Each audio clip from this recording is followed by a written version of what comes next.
Commander? Do you have a minute? I always make time for my officers. Off the record, I think there's something wrong here. This Saren is looking for a lost mass relay to who knows where, but we can't get backup from the Council? Sorry, Commander. There's writing on the wall here, but someone isn't reading it. The Council doesn't want to believe anything's wrong. I'd call it human nature, but... I hear you. It just seems like a group that's been around as long as the Council should see this coming. It's funny, we finally get out here, and the final frontier was already settled. And the residents don't even seem impressed by the view. Or the dangers. Well, well. You're a romantic. Did you sign on for the dream, Alenko? Secure man's future in space? Yeah, I read a lot of those books when I was a kid, where the hero goes to space to prove himself worthy of a woman he loves, or, you know, for justice. Or maybe I was a romantic in the beginning, but I thought about it after brain camp. Biotic acclimation and temperance training. I'm not looking for the dream. I just want to do some good. See what's out here. Sorry if I got too informal. Protocol wasn't a big focus back in Bot. Tell me about it. Biotic acclimation and temperance didn't last past the airlock. To the kids they hauled in, it was brain camp. Sorry, hauled in is unkind. We were encouraged to commit to an evaluation of our abilities so an understanding of biotics could be compiled. There are worse results of accidental exposure to element 0 in the womb. Beats the brain tumors some kids grew up with. Is there some question about how you were exposed? My mother was downwind of a transport crash. It was before there were human biotics, a little after the discovery of the Martian ruins. It only gets iffy around 63 when Kinetics was running out of first-gen subjects. Until then, they'd relied on accidentals. A bunch of guys in suits show up at your door after school, and next thing you know, you're out on Jump Zero. Jump Zero is Gagarin Station, right? What's it like? Yeah, that's the official name. Biggest and farthest facility we had for decades. Right on the termination shock, the outer edge of the solar system. It's where they did all the Goose Chase FTL research before we caught on to using mass effect fields. It was a sterile research platform when I was there. There were other kids in the same boat, right? At least you weren't alone out there. That's true. We did have a little circle that'd get together every night before lights out. We didn't have much to do, though. It was a research platform then, and Kinetics kept Jump Zero off the extranet to prevent leaks. Then you must have had plenty of time to get to know each other. Yeah, we'd sit around and bull every night after dinner, play cards or network games. You know of any intentional exposures for certain? No one knows. Doesn't mean they didn't happen. As big as the exposures were, it was hard to track down accidentals. It was different then. No one knew the potential, so there wasn't a lot of regulation. Anything Kinetics did was gold. I'm not saying they intentionally detonated drives over our outposts, but in retrospect, they were damn quick on the scene. Jump Zero's a long way from home. What was it like? The grand gateway to humanity looks a lot better in the vids. Anyway, this was supposed to be a casual debrief, not a bull session about stuff that happened years ago.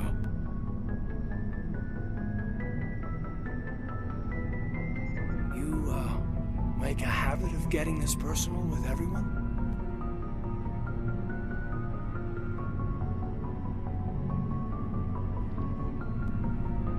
I'll need some time to process that, Commander.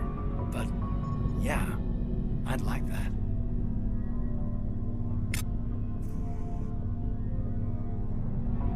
Shepard, what can I do for you? What's your story, Wrex? There's no story. Go ask the Quarian if you want stories. You Krogan lived for centuries. Don't tell me you haven't had a few interesting adventures.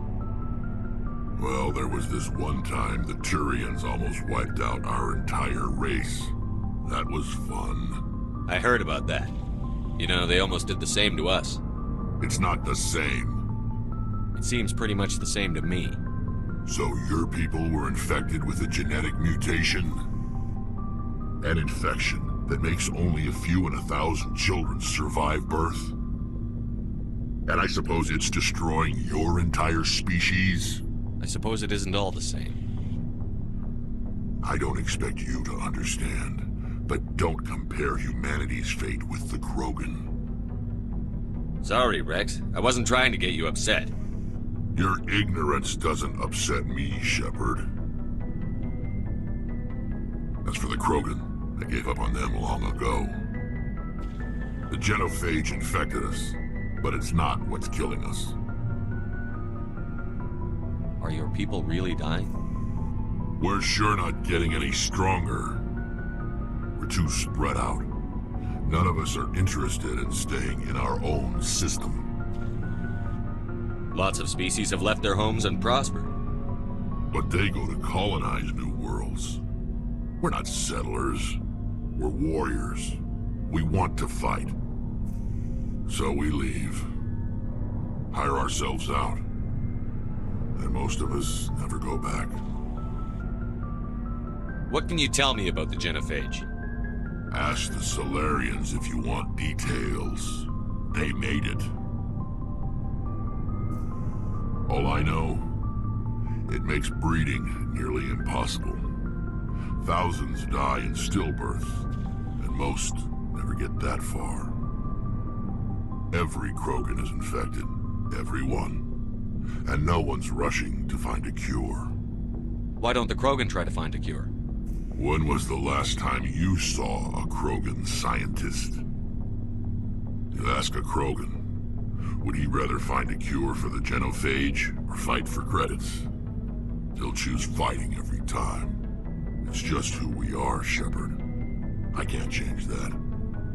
Nobody can. So long, Wrex.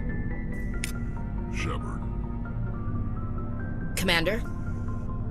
Do you have a few minutes to talk one-on-one? Sure. I was hoping to get a minute of your time off the record. I keep an open-door policy. If you have any concerns, lay them on me. All right. I know things are different aboard the Normandy, but I'm concerned about the aliens, Vakarian and Wrex. With all due respect, Commander, should they have full access to the ship? They may not serve the Alliance, Chief, but they're allies. At least as far as Saren goes. This is the most advanced ship in the Alliance Navy. I don't think we should give them free rein to poke around the vital systems. Engines, sensors, weapons. You don't trust the Alliance's allies? I'm not sure I'd call the Council races allies. We, humanity, have to learn to rely on ourselves. Standing up for ourselves doesn't mean standing alone. I don't think we should turn down allies. I just think we shouldn't bet everything on them staying allies. As noble as the Council members seem now, if their backs are against the wall, they'll abandon us. You've got a pessimistic view of the universe, Williams. A pessimist is what an optimist calls a realist. Look, if you're fighting a bear and the only way for you to survive is to sick your dog on it and run, you'll do it. As much as you love your dog, it isn't human. It's not racism, not really. Members of their species will always be more important to them than humans are. These seem like deeply held beliefs, Williams. What made you think this way? My family's defended the Alliance since it was founded. My father, grandfather, great-grandmother, they all picked up a rifle and swore the oath of service. I guess we just tend to think of Earth's interests as our own. It doesn't sound like you've worked with aliens before. No, ma'am. Mainly I've been groundside, part of the surface garrison forces. I did get a rotation on a space station for training. Every Marine a rifleman, every rifleman ZG certified. That's odd. Your record is spotless and your technical scores are exemplary. You should be serving with the fleet. Anyway, that's why I haven't served with many aliens, Commander. All right. I can see where your concerns are coming from, Williams. But this is a multilateral mission. You're going to have to work with aliens, like it or not. It won't be a problem, Commander. You say jump, I say how high. You tell me to kiss a Turian, I'll ask which cheek. I don't think kissing Turians will be necessary. You never know, Commander. What's your opinion on the last mission? You mean the Rachni, right? They were dangerous, Commander. They proved that 2,000 years ago. I think it was a mistake to let them go. But that wasn't my call to make. It was yours. You know, when we pick up that Asari scientist, we'll have to tell her we killed her mom. That's gonna suck. Just saying, Commander. Commander, nice work out there. I knew working with a Spectre would be better than life at CSEC. Have you worked with a Spectre before? Well, no, but I know what they're like. Spectres make their own rules. You're free to handle things your way. At CSEC, you're buried by rules. The damn bureaucrats are always on your back. For the most part, the rules are there for a reason. Maybe. But sometimes it feels like the rules are only there to stop me from doing my work. If I'm trying to take down a suspect, it shouldn't matter how I do it, as long as I do it. But CSEC wants it done their way. Protocol and procedure come first. That's why I left. So you just quit because you didn't like the way they do things? There's more to it than that. It didn't start out bad, but as I rose in ranks, I got saddled with more and more red tape. CSEC's handling of Saren was typical. I just couldn't take it anymore. I hate leaving. I hope you made the right choice. I'd hate for you to regret it later. Well, that's sort of why I teamed up with you. It's a chance for me to get off the Citadel, see how things are done outside CSEC. Either way, I plan to make the most of this. And without CSEC headquarters looking over my shoulder, well, maybe I can get the job done my way for a change.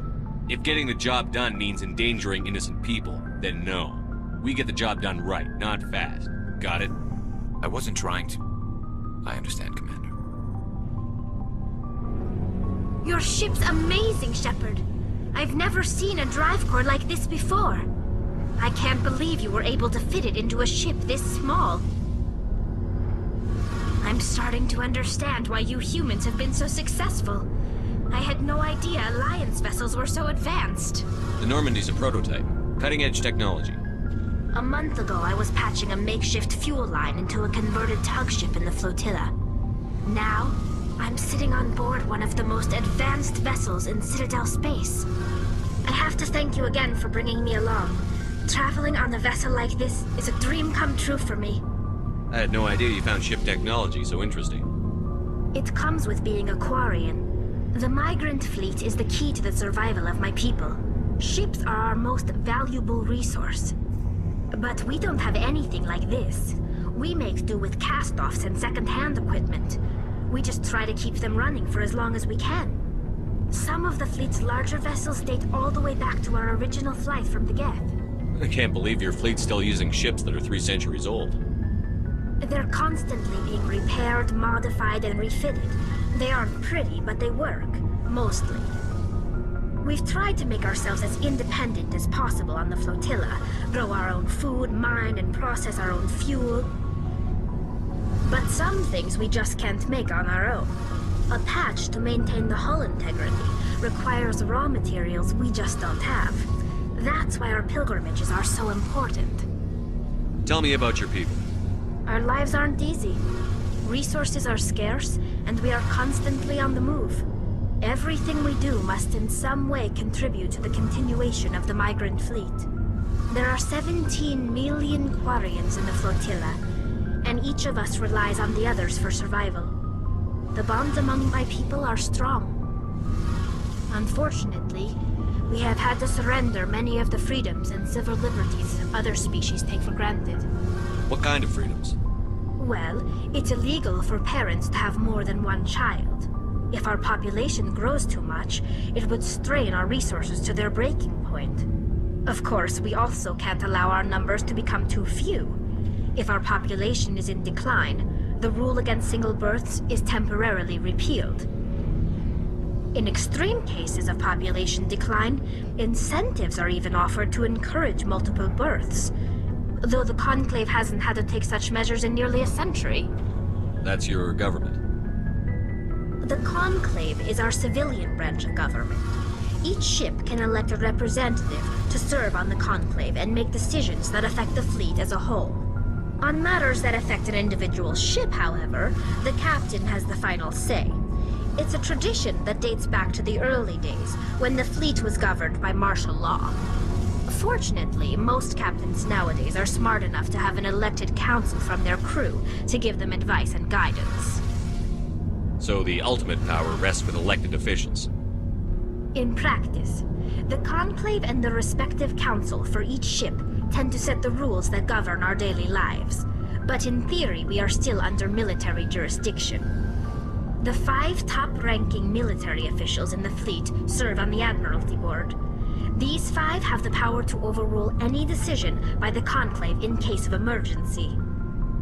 To do so requires unanimous agreement among the Admiralty, and they can only do this once. After that, the entire board must resign their posts. It's a safeguard that served us well. In nearly 3 centuries, the Admiralty Board has only overruled the Conclave 4 times. I want to know more about the Geth. I doubt I can tell you anything you don't already know. It's been almost 3 centuries since they drove my people into exile. All I know is the story of their origins, what they were when we created them, and how they turned on us. Interesting. The Geth were originally created to serve as an automated manual labor force. Initially, their intelligence was as limited as any VI. Over time, we made small modifications to their programming to allow them to perform more varied and complex tasks, bringing them closer and closer to true AI status. How come the Council didn't step in and stop you? This wasn't true AI research. We may have been skirting the bounds of the law, but we never did anything that was actually illegal. The changes were so insignificant, so gradual, that we were able to control them. Or so we thought. But one thing we underestimated was the power of the neural network. A million Geth thinking simultaneously created an inherently unstable matrix. So, the Geth share brain power? Many of the Geth's logic systems were designed to work in concert with other nearby Geth. Basically, the more of them you have in a group, the smarter they are. So there's some sort of group consciousness? No, nothing like that. They cannot share sensory data or information. Their programming cannot handle that much simultaneous input. Each Geth maintains an individual awareness and identity. The neural network only operates on a process-based level. It's basically the synthetic equivalent of a subconscious. But when they're in close proximity, they can coordinate low-level functional processes, freeing up more capacity for original or independent thought. That doesn't make any sense. I'm probably oversimplifying. The Geth are incredibly advanced and complex creations. All you need to know is that they get smarter when they gather in large numbers. As we built more and more Geth, their effective intelligence became more sophisticated, more abstract. One day, a Geth began to ask its Quarian overseer questions about the nature of its existence. Am I alive? Why am I here? What is my purpose? As you can imagine, this caused a near panic among my people. I don't see what's so bad about those questions. The Geth were created to engage in mundane, repetitive, or dangerous manual labor. That's fine for machines, but it won't satisfy a sentient being for long. The Geth were showing signs of rudimentary self-awareness and independent thought. If the Geth were intelligent, then we were essentially using them as slaves. It was inevitable the newly sentient Geth would rebel against their situation. We knew they would rise up against us, so we acted first. A general order went out across all Quarian-controlled systems to permanently deactivate all Geth. The Geth responded to this order violently. You can't blame them for fighting for their survival. We had no other choice. The Geth were already on the verge of revolution. By acting quickly, we had a chance to end the war before it began. The hope was that most of the Geth would still be little more than machines, incapable of organized resistance. But they had progressed much further than anyone anticipated. The war was long and bloody. Millions upon millions of Quarians died at their hands. In the end, we were forced to flee our own homeworld. We feared the Geth would pursue us, but they never came beyond the Veil. Now we drift through space, exile searching for a way to reclaim what was once ours. It's hard to feel sorry for you. Your ancestors tried to wipe out another species. We made a mistake when we created the Geth in the first place. but we did not make a mistake when we went to war against them. If we had not acted, they would have wiped us out. They're a synthetic life form. They have no use for organics. None. Why do you think they cut themselves off from the rest of the galaxy? Why do you think they've killed every organic being who's ever tried to contact them? I didn't mean to offend you. I'm sorry. I didn't mean to get so worked up. Most Quarians tend to have pretty strong opinions about the Geth. I want to know more about the pilgrimage. When my people reach maturity, we leave our birth ships and seek acceptance with a new crew. It's necessary to maintain genetic diversity among the fleet. But no ship wants to accept someone who will be a burden on them. So, to prove our worth, we embark on a pilgrimage. We set out alone, leaving the flotilla and our families behind us. We only return once we have found something of value we can bring back to the fleet.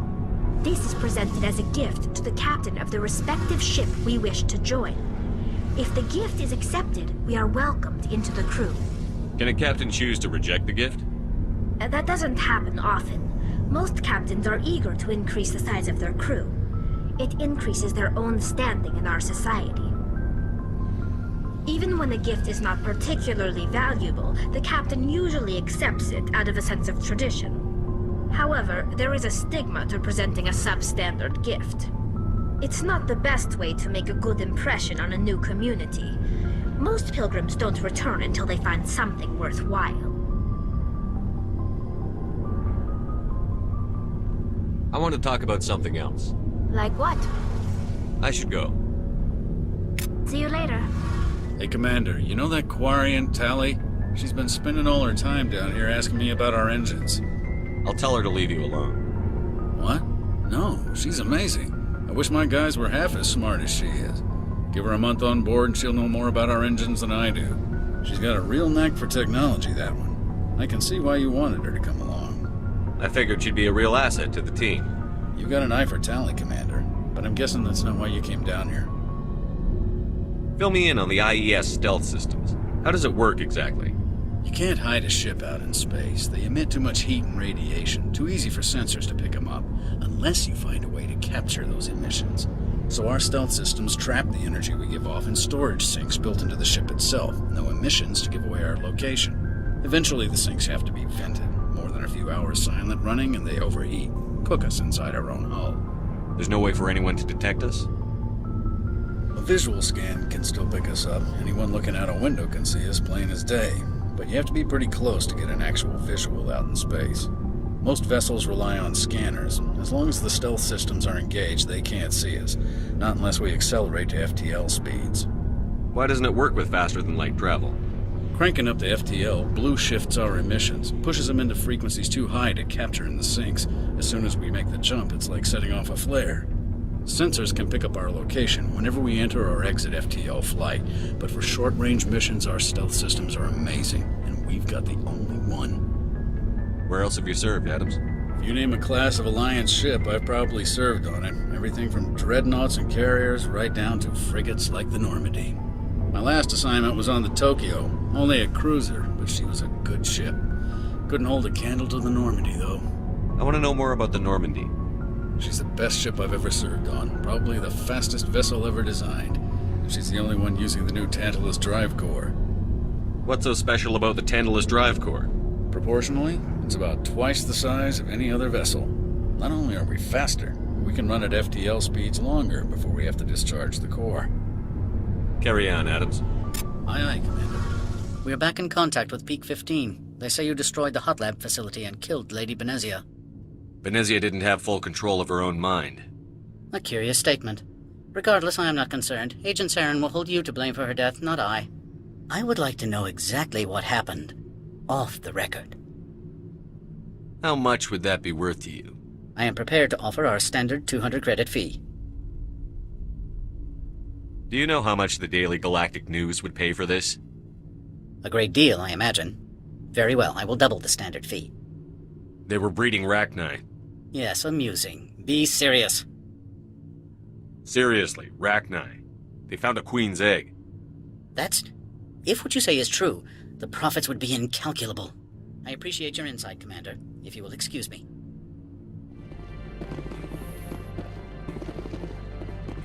Freeze!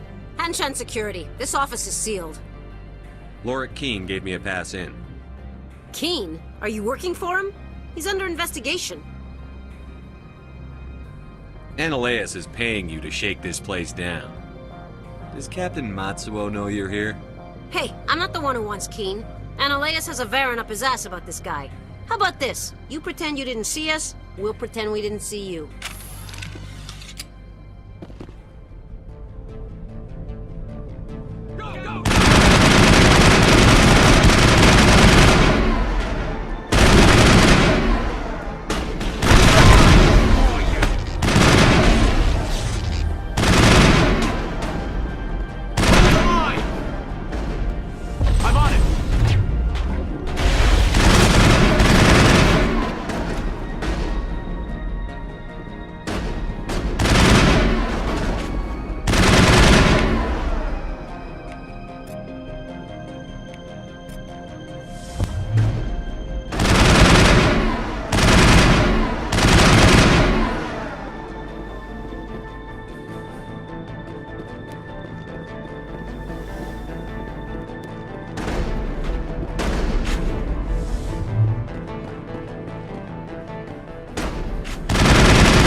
Are quite common here.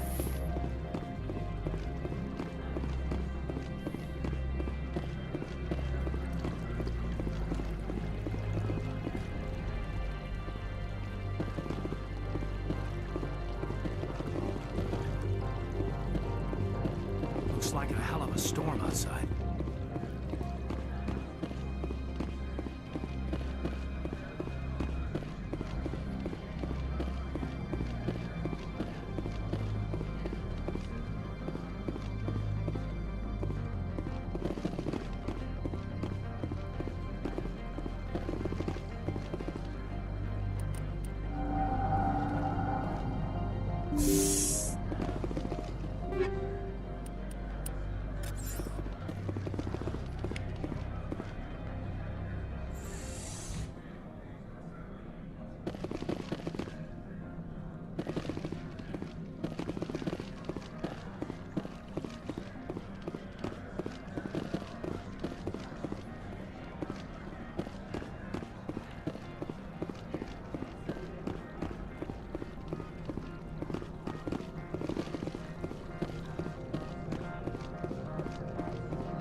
I don't think you're supposed to be in here, Shepard.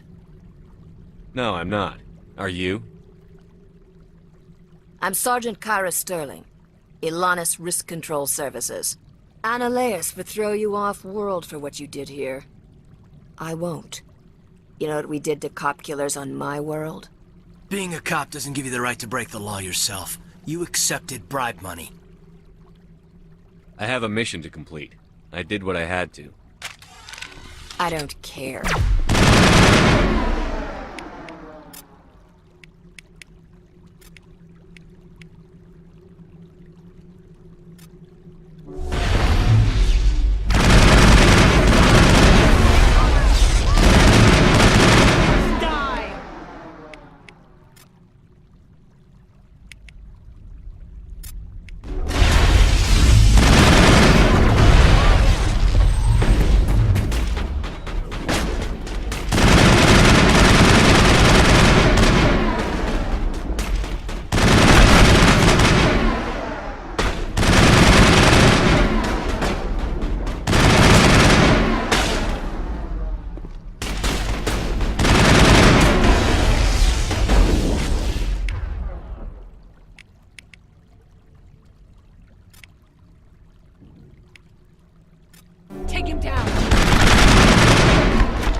secured.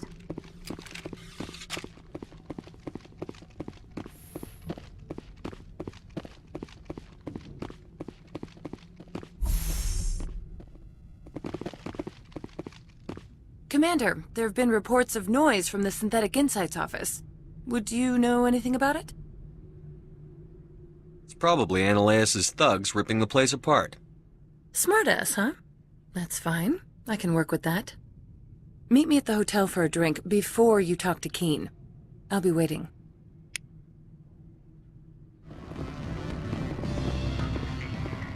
Allow me to reintroduce myself.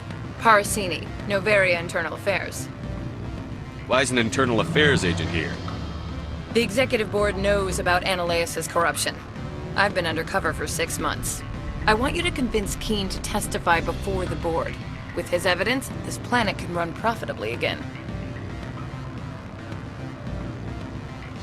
You work for Anoleis. Can't you just take his records? He's a crook, not a moron. He doesn't keep logs on his computer saying, "This month I stole 3 million credits."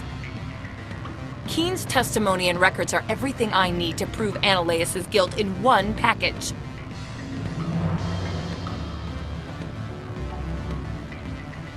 Why don't you ask Qui'in directly?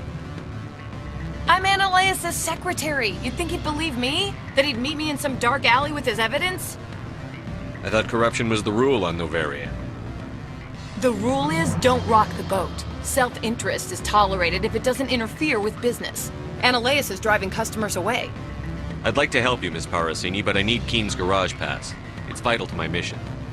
Yes, fate of billions and all that. I couldn't possibly understand how important your work is. Seems we'd help more people if we did as she asks. Look, Shepard, I don't like this either. You Spectres play fast and loose with the law. That's bad for business. All right, I'll talk to Qui'in and see if I can convince him. Thank you. You know where I work. Come talk to me once you know if he'll play ball.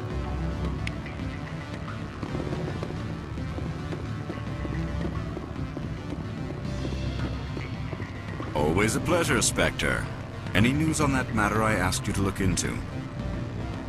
I finished the job, but an internal affairs investigator contacted me. She wants you to testify against Anoleis. Now that you have my property, you want to dictate how I use it. I have no interest in a public spectacle.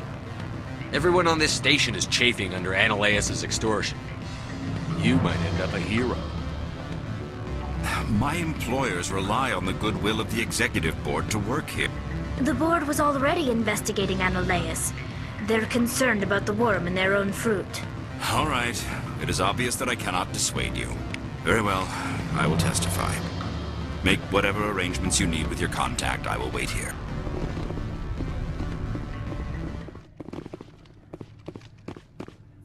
Where have you been? Have you made any progress with Qui'in? Oh, right. Qui'in's evidence. Forgot all about it.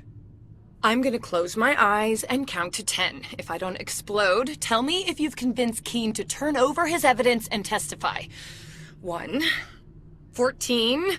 It took some persuasion, but Qui'in has agreed to testify. That's a world of stress off my back. I'll take the evidence for safe transport. I didn't think you'd help me, being a Spectre and all. I guess some of you can be alright. Doesn't this help you? You don't seem particularly happy. I'm ecstatic, but right now, I just feel like a long day of work is ending. I have an arrest to make. Wish I had time to change into something easy to move in. I hate skirts. This is an outrage. I'll see that you never work in this sector again. Yeah, get a move on. You, Shepard! I demand you place this bitch under arrest! You have the right to remain silent. I wish to God you'd exercise it. See you around the galaxy, Commander. I owe you a beer.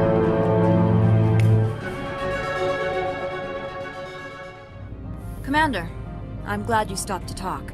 I wanted to tell you how unfortunate it was that Anoleis-sama was caught with his hand in the cookie jar. Rest assured, I bear you no ill will. Unfortunate? He was a criminal, Captain. The Executive Board is not concerned with galactic law, Commander. That's why this planet was settled, after all. As far as they are concerned, Anoleis-sama went too far. On Noveria, you may do what you wish, so long as you do not disturb public order. I only request that you limit the number of disturbances you provoke. I would consider it a favor. I don't intend to make life difficult for anyone. I appreciate that, Commander. If you will excuse me, I must file reports on this incident. Good day. Boy, am I glad to be off of Noveria. I don't know which was worse, the cold or the corporations. One will freeze your balls off, the other will sell them out from under you. With all due respect, Commander. How's the Normandy performing? Is she everything they said she'd be? She's the best ship in the fleet, if you've got a pilot who knows how to handle her. Balance isn't what you'd expect. Takes a while to get used to that oversized drive core we got stuffed in the back, and her power can sneak up on you if you're not careful. The Normandy's probably too much ship for your average Alliance pilot, Commander. Lucky for you, I'm anything but average. I like to know my crew. Mind if I ask you a few questions? I can see where this is going. You did a background check on me, didn't you? Well, I'll tell you the same thing I told the captain. You want me as your pilot. I'm not good. I'm not even great. I am the best damn helmsman in the Alliance fleet. Top of my class in flight school, I earned that. All those commendations in my file, I earned every single one. Those weren't given to me as charity for my disease. I'm sorry, Joker. I didn't even know you were sick. You mean you didn't know? Oh, crap. Okay, I've got Wrex syndrome, brittle bone disease. The bones in my legs never develop properly. They're basically hollow, too much force and they'll shatter. Even with crutches and my leg braces, it's hard to get around. One wrong step and crack! It's very dramatic, but I've learned to manage my condition, Commander. Put the Normandy in my hands and I'll make her dance for you. Just don't ask me to get up and dance unless, you like the sound of snapping shin bones. Why does everyone call you Joker? It's a lot shorter than saying Alliance Flight Lieutenant Jeff Moreau. Plus, I love to make little children laugh. You're dodging the question. Look, I didn't pick the name. One of the instructors in flight school used to bug me about never smiling. She started calling me Joker, and it stuck. Why didn't you ever smile? Hey, I worked my ass off in flight school, Commander. The world's not gonna hand you anything if you go around grinning like an idiot. By the end of the year, I was the best pilot in the academy. Even better than the instructors, and everybody knew it. They'd all got their asses kicked by the sickly kid with the creaky little legs. One guess who was smiling at graduation? I need to know more about this Wrex syndrome if I'm putting my ship in your hands. Yeah, of course you do. It's an extremely rare condition. Nobody knows exactly what causes it. Genetic, maybe. It's treatable, but there's no cure. They classify my case as moderate to severe. I was born with over a dozen fractures, hip, thighs, ankles. My bones were already breaking in the womb. 100 years ago, I wouldn't have survived past my first year. Lucky for me, modern medical science has turned me into a productive member of society. You're not gonna break a bone trying to fly the ship, are you? I don't fly with my feet, Commander, so I'm fine as long as I'm in this chair. I gotta be real careful when I get up to take a piss, though. I can do my job as well as anyone on the ship. Better, actually. So don't worry about it. I have to go. All right, see you.